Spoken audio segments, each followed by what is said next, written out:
আজকের দিনে আমাদের কাছে আন্দামান ভ্রমণ মানে হ্যাভলক বা নীলের বিখ্যাত ওয়াটার স্পোর্টস বা সূর্যোদয় ও সূর্যাস্ত। আবার অনেকের কাছে নর্থ আর মিডল আন্দামানের আনএক্সপ্লোর্ড বিচে ঘোরা হতে পারে।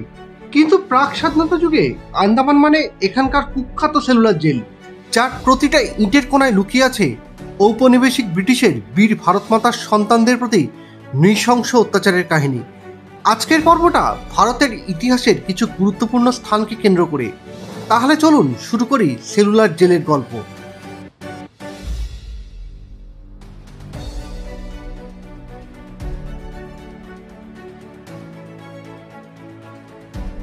Good afternoon. আজকে আমাদের গন্তব্য ভারতের ইতিহাসে কালাপানিতে। কালাপানি কেন নাম হয়েছিল, এই জেলের অ্যাকচুয়াল নাম কি, কিভাবে এই জেল তৈরি হয়েছিল, সব ডিটেলস থাকবে। তো চলুন সঙ্গে থাকুন, দেখতে থাকুন। সেলুলার জেল বা কালাপানি, এই জায়গাটার নাম শুনে আজ হয়তো আমাদের মনে ভয়ের উদ্বেগ না হলেও প্রাক স্বাধীনতা যুগে এই স্থানটি ঔপনিবেশিক ব্রিটিশের ভারতের স্বাধীনতা সংগ্রামীদের প্রতি অত্যাচারের জন্য কুখ্যাত ছিল। আর আজ এই অত্যাচারের মর্মর কাহিনী জানতেই আমি চললাম সেলুলার জেলে। সঙ্গে আপনাদের সামনে তুলে ধরব সেই নৃশংসতার গল্প। আপনাদের উদ্দেশ্যে বলি, সেলুলার জেল সকাল 9টা থেকে দুপুর 12:30 অবধি, আবার দুপুর 1টা থেকে বিকেল 4:45 অবধি খোলা। এক্ষেত্রে ভারতীয়দের জন্য প্রবেশ মূল্য মাথাপিছু 30 টাকা, ভিডিওগ্রাফি চার্জ নন প্রফেশনালের ক্ষেত্রে 200 টাকা, আর প্রফেশনালদের ক্ষেত্রে 1000 টাকা। এই জেলে ঢুকেই আপনারা প্রথমেই প্রবেশ করবেন এখানকার আর্ট গ্যালারিতে, যেখানে আপনি পাবেন সেলুলার জেলের জন্ম বৃত্তান্ত, জেলের তৈরির ফটো, অত্যাচারের বিভিন্ন কাহিনী ফটো আকারে আপনারা দেখতে পাবেন। এখানে আপনি আরও দেখতে পাবেন মডেল আকারে সেলুলার জেলের 7টা উইং, যা জেরেমি বেনথামের প্যানোট্রপিকন ধারণার উপর ভিত্তি করে তৈরি করা হয়েছিল। আর্ট গ্যালারি থেকে বেরিয়ে আপনি প্রথমেই একটা সুন্দর বাগানের মধ্যে প্রবেশ করবেন। তবে একদমই ভাববেন না যে ভারতের স্বাধীনতা সংগ্রামীরা এখানে মুক্তভাবে ঘোরাঘুরি করতেন। 1896 সালে সেলুলার জেলের নির্মাণ শুরু হয় এবং 1906 সালে অসংখ্য স্বাধীনতা সংগ্রামী শ্রমের মাধ্যমে এর নির্মাণ শেষ হয়।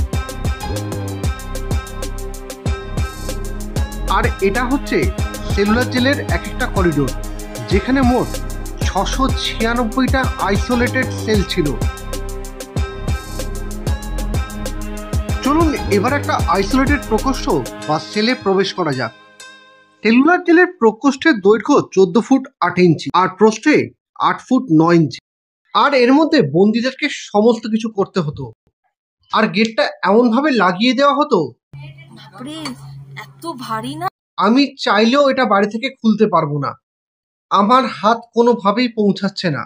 এরপর প্রকোষ্ঠের বন্দীদের কাছে চাবি ছুঁড়ে দেওয়া হতো, আর দিনে 2বার করে এনাদেরকে জল দেওয়া হতো। বুঝতেই পাচ্ছেন কিরকম অত্যাচারের শিকার হতে হতো এনাদেরকে, আর ওনাদের আত্মবলিদানের ফলটাই আজকে আমরা ভোগ করছি। একটা জিনিস ভেবে কিন্তু আমার গায়ের লোম জাস্ট কাটা হয়ে যাচ্ছে। দেখুন জাস্ট ভালো করে, গা একদম পুরো শিরশির করছে। যে জায়গা থেকে আমাদের দেশের স্বাধীনতা সংগ্রামীরা চরম অত্যাচারিত হতো এবং তাদের পদধূলি পড়েছে, যাদের আত্মবলিদান ছাড়া আজকে আমাদের এই দিনটা দেখা সম্ভব ছিল না, সেই মানুষগুলো কিন্তু আজ এখানে কোনো এক সময় কোনো না কোনোভাবে এখান থেকে হেঁটে গেছেন। তো তাদের উদ্দেশ্যে আমার প্রণাম। তাদের আত্মবলিদান ছাড়া কিন্তু আমাদের পক্ষে এই দিন দেখা, এই অত্যাচারিত জীবন থেকে মুক্তি পাওয়া, এটা কিন্তু কখনোই সম্ভব ছিল না। সেলুলার জেলে ব্যবস্থাটা এরকম করেছিল ব্রিটিশরা যে এদিকে যিনি সেলে বন্দি থাকবেন তিনি যাতে কোনোভাবে অন্য কোনো সেলের বন্দির সঙ্গে কমিউনিকেট করতে না পারেন, বা আগের উইংয়ের কোনো সেলের বন্দির সঙ্গে কমিউনিকেট করতে না পারেন, তার জন্য এদিকের সামনেটা আর ওই দিকের পেছনটা এরকমভাবে তৈরি করেছিল। আমাদের পরবর্তী জেনারেশনকে যদি আইসোলেশনের কথা বলা হয়, তাহলে আমরা কোভিড আইসোলেশনের কথা বলবো। কিন্তু কোভিড আইসোলেশনে আমাদের সঙ্গে আমাদের পরিবার ছিল, আর তাতেই আমাদের মাথা খারাপ হয়ে যাচ্ছিল। কিন্তু এনাদের আইসোলেশনের কথাটা একবার ভাবুন, কি অবস্থা হতো এনাদের।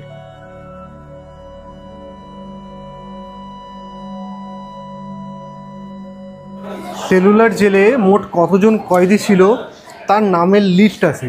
তো এই যে এরকম একটা লিস্ট দেখতে পাচ্ছেন, এইরকম 5খানা লিস্ট হচ্ছে অনলি ফর বেঙ্গল। উত্তরপ্রদেশের জন্য আছে একটা লিস্ট, মহারাষ্ট্রের কিছু নাম আছে, পাঞ্জাবের 4টে নাম, 4টে এরকম লিস্ট আছে, ঠিক আছে।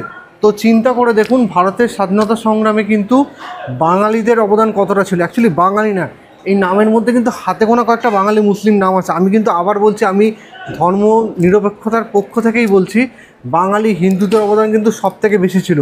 আজকে বাঙালিদের কিন্তু সব জায়গায় ছোট করা হয়, কিছুটা মানুষের দৃষ্টিভঙ্গির জন্য এবং কিছুটা আমাদের আচার আচরণের জন্য। আমাদেরও যেমন নিজেদের সচেতন হতে হবে, তেমনি আর এটাও অনুরোধ সেই সমস্ত মানুষদের যারা বাঙালিদের ছোট করেন, আপনারা আত্ম অনুশোচনা জাগান, বাঙালিদেরকে চিনুন, বাঙালিদেরকে সম্মান করুন। আর এটাই হচ্ছে সেলুলার জেলের এক উইং থেকে অন্য উইংয়ে যাওয়ার রাস্তা, যাতে যাতায়াতের অনুমতি ছিল শুধুমাত্র ব্রিটিশ অফিসার আর গার্ডদের।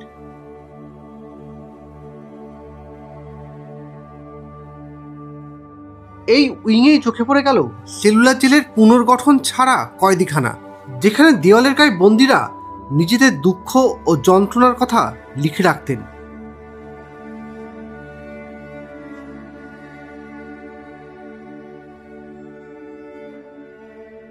উনিশ শতকের শেষের দিকে ভারতের স্বাধীনতা আন্দোলন গতিলাভ করে, ফলে আন্দামানে পাঠানো বন্দীদের সংখ্যা বৃদ্ধি পায় এবং উচ্চ নিরাপত্তা বিশিষ্ট কারাগারের প্রয়োজন হয়ে পড়ে।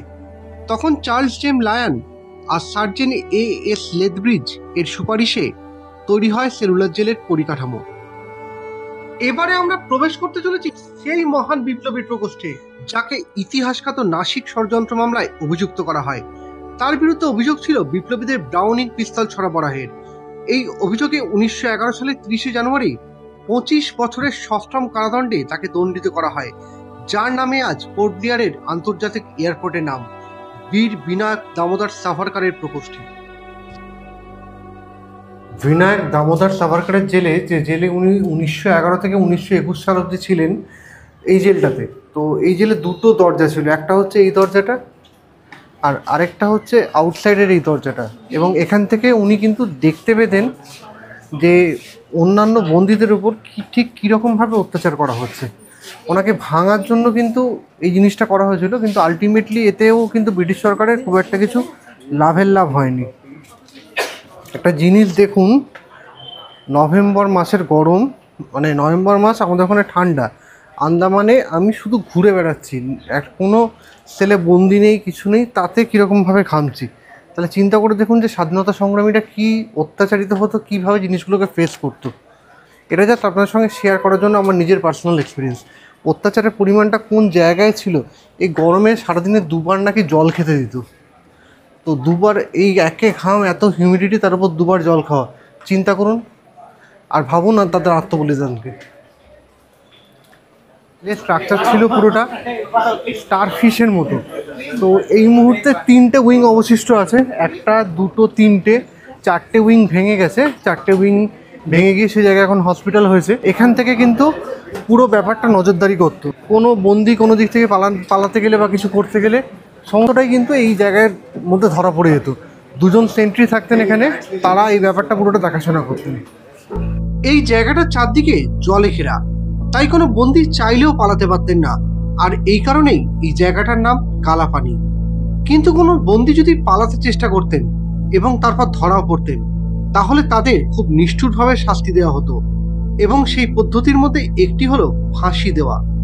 আরও অনেক কঠিন শাস্তিও কিন্তু এর সঙ্গে ছিল।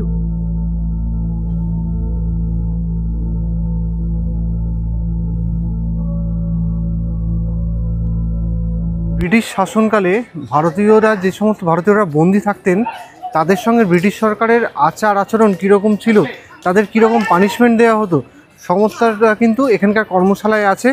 সেটা যদিও মডেল হিসাবে আছে, যে এক ঝলক হিসাবে আমরা দেখব। তো সেই ঝলকটা কি সেটা একবার দেখি এবং ফিল করি এটাই, যে কি জিনিস আমাদের পূর্বপুরুষরা ভোগ করে গেছেন। শাস্তি হিসাবে ভারী পেশাই মেশিনের জিনিস পেশাই করা, খালি হাতে নারকেল ছাড়ানো এবং সেই নারকেল থেকে পেশাই মেশিনে তেল নিষ্কাশন করা, যা কিনা কলুর বলদের কাজ বলে শুনেছি, সেটাই কিন্তু বন্দীদের করতে হতো। আর তাদের যা টার্গেট দেওয়া হতো, সেটা করতে না পারলে তার শাস্তি আরো চরম।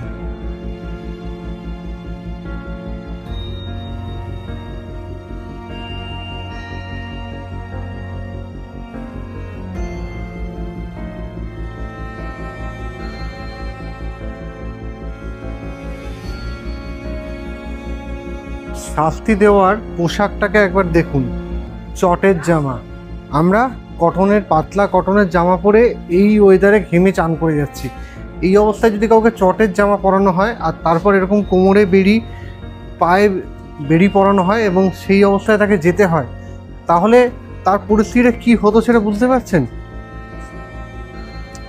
সত্যি মানে কি পরিমাণে অত্যাচার করেছে এরা না, মানে এটা আপনি যদি নিজে এসে দেখেন, হিস্ট্রি যদি না শোনেন, এখানকার লাইট অ্যান্ড সাউন্ড শো যদি না দেখেন, তাহলে কিন্তু সত্যি কথা ভিডিও দেখে পুরোটা ফিল করে উঠতে পারবেন। আমি আমার পক্ষে যতটাই চেষ্টা করি না কেন, এখানে প্রেজেন্সের একটা আলাদা দাম আছে। কিন্তু আমি প্রণাম জানাই সেই সমস্ত মানুষদের যাদের আত্মবলিদান ছাড়া কিন্তু আজকে আমরা এই দিনটা দেখতে পেতাম না।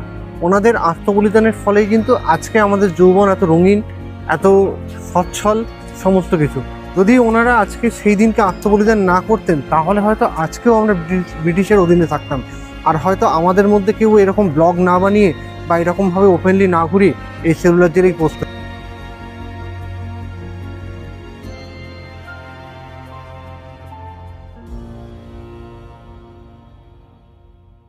এই সেই মহিরুহ যা অসংখ্য অত্যাচারের সাক্ষী। এই গাছটা আজ আমাদের ছায়া দিচ্ছে ঠিকই, কিন্তু এই গাছটাই কোনো এক সময় অসংখ্য বিপ্লবীর অশ্রুজলের সাক্ষী হয়েছে। যদিও এটা আসল গাছ নয়, সেই গাছের শাখামূল থেকে তৈরি এই গাছ। আসল গাছটা ভূমিকম্পে উৎপাটিত হয়েছিল। আজকে সেলুলার জেল দেখার পর আমার একটা কথাই মনে হচ্ছে যে আজকে আমরা যে স্বাধীন ভারতবর্ষে আছি, ভারতবর্ষের যা পরিস্থিতি, সেই পরিস্থিতি কি জন্য কি এনারা এই এতগুলো আত্মবলিদান হয়েছিল? আমার তো মনে হয় না সেই জন্য আপনাদের কাছ থেকে উত্তরটা এক্সপেক্ট করছি। আর একটা কথা, আমার মনে হয় যে আমাদের প্রত্যেকের আত্মসচেতন হওয়া উচিত আর নিজের বিবেককে জাগানো উচিত। এনাদের প্রদর্শিত পথে ভারতবর্ষ যেরকম চালাতে চেয়েছিলেন এনারা, সেরকমভাবেই কিন্তু আমার মনে হয় ভারতবর্ষের চলা উচিত।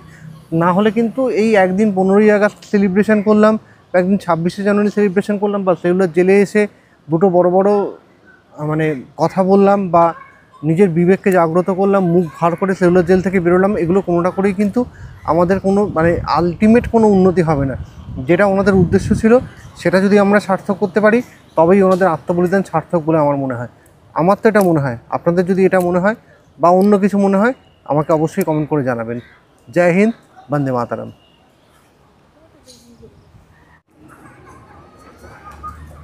বেসিক্যালি আমি কিন্তু খুব লাকি, মানে এই মুহূর্তে দাঁড়িয়ে আমার এটাই মনে হচ্ছে।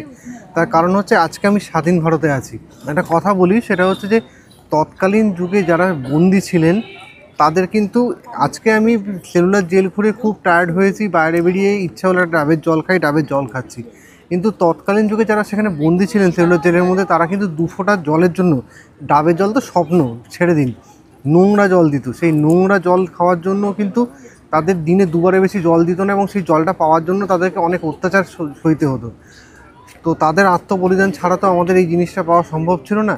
ওনাদেরকে আবার আগেও আমি বলেছি, ওনাদেরকে স্যালুট, প্রণাম, যেটাই জানাই না কেন সেটাই, প্রত্যেকটা জিনিসই কিন্তু কম হয়ে যাবে। যাই হোক, আমি এই মুহূর্তে আছি বীর সাভারকার পার্কে, আর ডাবের জলটা খেয়ে নিই।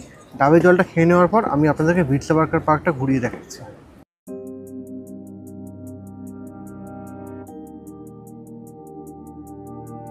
এই পার্কটা ভারত সরকারের পক্ষ থেকে আন্দামানে নির্বাসিত ভারতের বীর বিপ্লবী সন্তানদের প্রতি শ্রদ্ধা জানাতে তৈরি করা হয়েছে, এবং বেশ কিছু স্বাধীনতা সংগ্রামীর প্রতিমূর্তিও এখানে স্থাপন করা হয়েছে।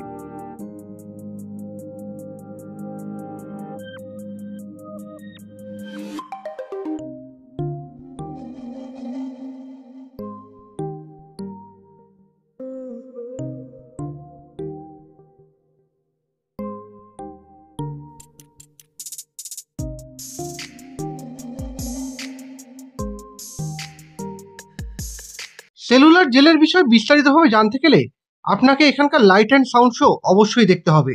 এর জন্য টিকিট আপনারা অনলাইনেও কাটতে পারেন, তার লিঙ্ক আমি ডেসক্রিপশানে দিয়ে দিচ্ছি। আর যদি মনে করেন অফলাইনে কাটবেন, তাহলে সৌরভের সঙ্গে আপনারা যোগাযোগ করতে পারেন। আমি ওর নাম্বারটাও ডিসক্রিপশানে দিয়ে দিচ্ছি। তাহলে আমরা লাইট অ্যান্ড সাউন্ড শো এখন এনজয় করি। আপনাদের সঙ্গে কথা হচ্ছে একেবারে শহীদ পর।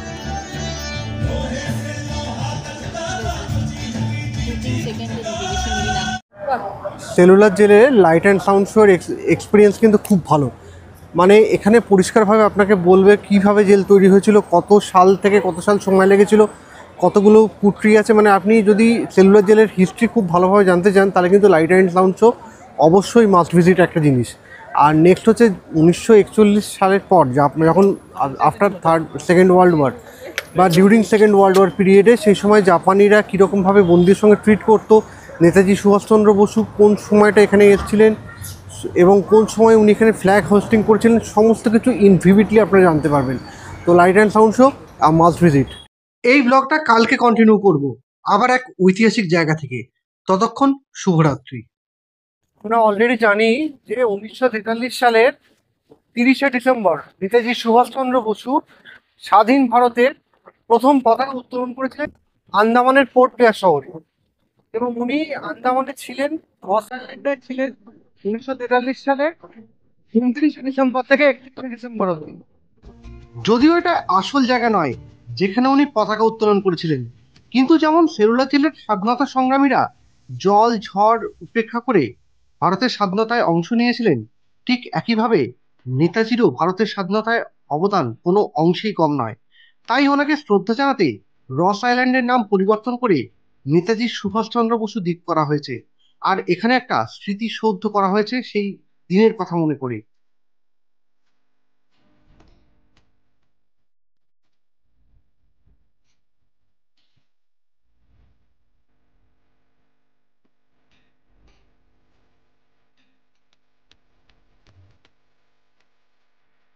তাই এই জায়গাটার গুরুত্ব আমাদের অবশ্যই মাথায় রাখতে হবে, আর এটা যেন শুধুমাত্র আমাদের কাছে সেলফি পয়েন্ট হিসাবে না পরিচিত হয়ে যায়। এর আগে আমি আপনাদেরকে বলেছি যে 1943 সালের 30শে ডিসেম্বর নেতাজি সুভাষচন্দ্র বসু কোন জায়গাটা পতাকা আসল উত্তোলন করেছিলেন সেই জায়গাটা নিয়ে যাব। তো এটাই হচ্ছে সেই জায়গা যেখানে এসে কিন্তু বাঙালি হিসাবে নয়, শুধু বাঙালি হিসাবে নয়, ভারতীয় হিসাবেও খুব গর্বিত লাগছে। এটাই হচ্ছে অরিজিনাল স্থান যেখানে নেতাজি সুভাষচন্দ্র বসু স্বাধীন ভারতের পতাকা উত্তোলন করেছিলেন। কিন্তু দুর্ভাগ্যের বিষয় এটা দেখুন যে এখানে এই মুহূর্তে কোনো ভারতের জাতীয় পতাকা নেই। এটা কেন হলো আমি জানি না। আসল জায়গাটাকে তো লুকিয়ে দেওয়ার কী প্রয়োজন ছিল, এটা তো আমার কাছে খুব একটা বড় প্রশ্ন। যাই হোক, আমার থেকে বড় বড় মাথারা আছেন দেশে, তারা দেশ চালান, আমার ছোট মাথায় অত ঢুকবে না। কিন্তু এইটা হচ্ছে একদম অরিজিনাল জায়গা। একটা প্রশ্ন আপনাদের মনে হয় না যে নেতাজির সত্যগুলো কেন সামনে উদ্ঘাটন হচ্ছে না? এমন কি ব্যাপার জড়িয়ে আছে? সত্যিটা কিন্তু জানার অধিকার আমাদের সবারই আছে। জানি না মানে কেন হচ্ছে না, কি কারণে, কি প্রতিবন্ধকতা।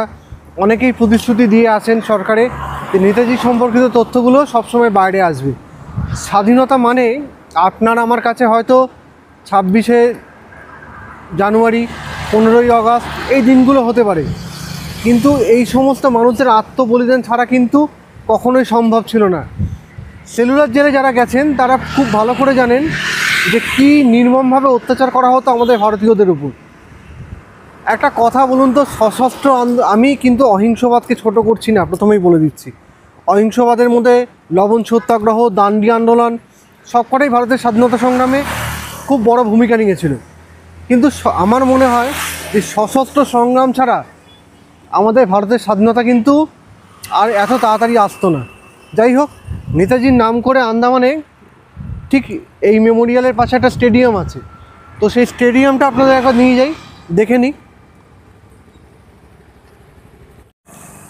নেতাজির এই যে স্ট্যাচু আছে, মানে যেখানে নেতাজি পতাকা উত্তোলন করেছিলেন তার যে স্মৃতিসৌধ, তার ঠিক উল্টো দিকে হচ্ছে আন্দামান ক্লাব। আন্দামানের খুব ফেমাস জায়গা, হয়তো যারা আন্দামান এসেছেন তারা এই সম্পর্কিত অনেক কথাই জানেন।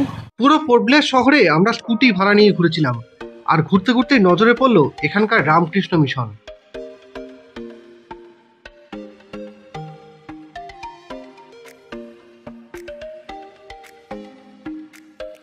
আর তারপরেই নজরে পড়লো এখানকার একটা ফেমাস স্ট্রিট ফুড, যেটার সম্পর্কে আমি আগে শুনেছিলাম কিন্তু কোনোদিন খাইনি।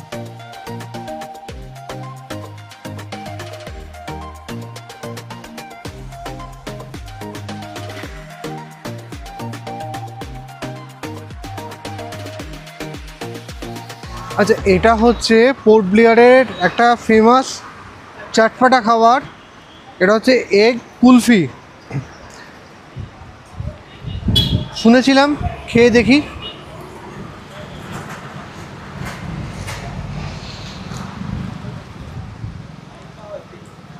এক একটা জায়গায় এক এক রকম খাবার পাওয়া যায়।